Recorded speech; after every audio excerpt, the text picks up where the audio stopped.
네이버 백과사전에 소아천식으로 검색을 해보면 발작성 호흡곤란과 함께 심한 천명을 초래하는 기관지 천식과 기관지염으로 인한 기침과 천명 때문에 호흡곤란이 수반되는 천식양 기관지염의 두 가지가 있다. 이 두 가지를 모두 총칭하여 소아천식이라고 한다. 이렇게 되어 있습니다. 쉽게 말하자면 태어날 때부터 유전적 경향이 있는 알러지성 진짜 천식은 호흡곤란이 주증상이고, 천식 비슷한 기관지염은 감기 기침을 제대로 치료하지 못하여 기침이 너무너무 심해지다 보니 호흡곤란이 부수적으로 가볍게 동반된다는 뜻입니다. 즉 진짜 천식과 천식처럼 보이는 가짜 천식 두 가지를 모두 천식이라고 말하며 스테로이드제를 쓰고 있으니 주의하셔야 합니다. 진짜 천식은 유전 경향도 강하며 쉽게 치료되지 않습니다. 재발도 아주 쉬워 급격하게 진행되는 경향이 있습니다. 그러나 천식처럼 보이는 가짜 천식은 애초에 천식이 아니라 약에 내성이 생겨서 잘 낫지 않는 겁니다. 그래서 사용하지 말아야 할 스테로이드를 사용하게 되는 겁니다. 즉, 약이 병을 키운 겁니다. 그래서 가짜 천식의 경우 양방에선 천식기가 있다고 표현하면서 잘 낫지 않는 이유를 마치 원래부터 천식 환자인 양 말하면서 점차 스테로이드가 함유된 진짜 천식 약을 처방하기 시작합니다. 결국 가짜 천식 환자가 진짜 천식 환자로 변하게 되면서 평생 호흡기를 달고 살게 되는 겁니다. 이런 아이들이 한약을 복용하면 몇 년 동안 고생하던 호흡곤란과 기침이 며칠 만에 멈추게 됩니다.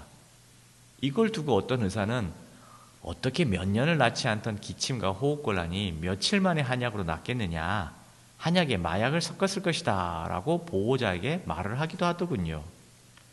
제가 한의원을 처음으로 열었을 때 직접 겪었던 일입니다. 네이버에서 또 이런 말을 합니다. 다행인 것은 전자는 드물고 후자가 압도적으로 많으며 기관지 천식으로 이행하는 것은 10% 전후이다. 또한 후자는 연령이 높아질수록 자연적으로 가벼워지는 경향이 많다. 치료로는 감염에 대한 치료를 주로 하며 항생물질 투여와 동시에 기관지 천식 발작의 치료를 한다라고 되어 있습니다. 이 말은 유전자에 의한 알러지성 진짜 천식은 드물고 나이가 먹어도 달라지지 않기에 평생 호흡기를 달고 살아야 하는 경우가 많다는 뜻입니다. 그러나 대부분의 소아천식 환자는 약에 내성이 생겨서 발생한 가짜 천식이며 나이가 성장하면, 즉 아이가 나이를 먹으면 저절로 호전되는 경향이 많다는 말입니다.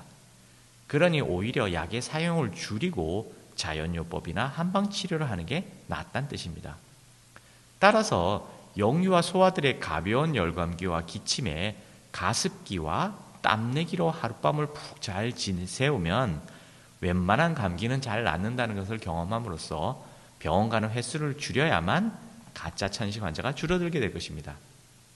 그러나 현대사회에선 직장 생활로 피곤한 부모들이 밤을 새워가며 아이의 이마에 물수건을 올려주고 이불을 덮어주면서 지켜주기 어려워 너무 쉽게 해열제를 먹이고 잠을 잡니다.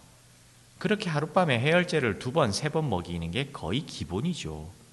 이게 바로 가짜 천식 유발 주 원인입니다. 원래 갓 태어난 아이들과 유아들은 어른보다 몸에 수분이 많습니다. 그래서 탱탱한 거죠. 그게 정상인 겁니다. 이런 아이들이 감기 걸리면 콧물과 가래가 많습니다. 그것 때문에 호흡이 곤란하거나 천명음이 들리게 되는 것이지요. 그러나 이는 알러지에 의한 비정상적인 것이 아니라 정상적인 반응이라 기침 횟수가 그리 많지 않은 게 특징이랍니다. 2번에서 3번 정도 가볍게 기침을 하곤 쿨럭하고 가래가 올라오는 소리가 들리죠.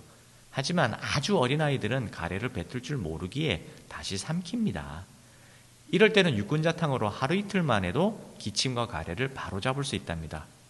또한 밥도 잘 먹게 되어 일석이조의 효과를 얻을 수 있습니다. 따라서 영아나 소아의 감기에도 한약을 한 첩, 2첩 정도 달여 먹이는 것이 좋으나 요즘 시대에 참으로 불편하기에 최근엔 보험이 되는 가루약들이 많이 나오고 있으니 그것으로 건강하게 저렴하게 키우시기 바랍니다. 저 역시 2 아이들을 키우면서 감기는 한방보험약과 물수건 보일러로 치료하였답니다.